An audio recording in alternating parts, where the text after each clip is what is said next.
Nizamabad police commissioner P Sai Chaitanya grey crime కేసుల దర్యాప్తుపై సిఐలతో సమీక్ష నిర్వహించారు.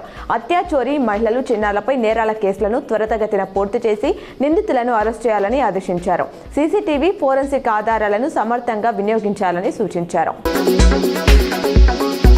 ప్రపంచ పర్యావరణ దినోత్సవాన్ని పురస్కరించుకొని శుక్రవారం హైదరాబాద్లోని తన నివాసంలో నిజామాబాద్ ఎంపీ ధర్మపురి అరవింద్ మొక్కను నాటారు.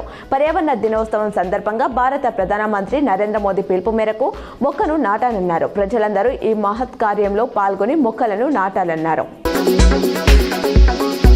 పంటల కొనుగోలు చేతకాకపోతే కాంగ్రెస్ ప్రభుత్వాన్ని దిగిపోవాలన్న ఎంపీ అరవింద్ వ్యాఖ్యలకు సీఎం రేవంత్ కౌంటర్ ఇచ్చారు.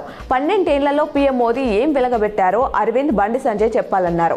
ఏడాదికి 2 కోట్ల ఉద్యోగాలు ఇచ్చారా? పేదల ఖాతాలో స్విస్ బ్యాంక్ నుంచి బ్లాక్ మనీ తెచ్చి వేశారా? రైతుల ఆదాయం రెట్టింపు చేశారా అని నిలదీశారు. మోదీ దిగిపోతే ఆ కుర్చీలో రాహుల్ని కూర్చోబెట్టి వీటిని నెరవేరుస్తామన్నారు. పారదర్శకమైన ఓటర్ జాబితా రూపకల్పన కోసం ఎన్నికల సంఘం ప్రతిష్టాత్మకంగా చేపడుతున్న ప్రత్యేక ఓటర్ జాబితా సవరణ ఎస్ఐఆర్ ప్రక్రియకు రాజకీయ పార్టీలు సహకరించాలని కలెక్టర్ ఇలా త్రిపాఠి కోరారు. కలెక్టరేట్లో జిల్లా స్థాయి రాజకీయ పార్టీల ప్రతినిధులతో కలెక్టర్ సమావేశం నిర్వహించారు. ఎస్ఐఆర్ ప్రక్రియ అమలు విధానాన్ని వివరించారు. ప్రకృతి వైపరీత్యాల సమయంలో ప్రజల ప్రాణాలు, ఆస్తుల రక్షణే ప్రధాన బాధ్యత అని Nizamabad police commissioner P Sai Chaitanya అన్నారు.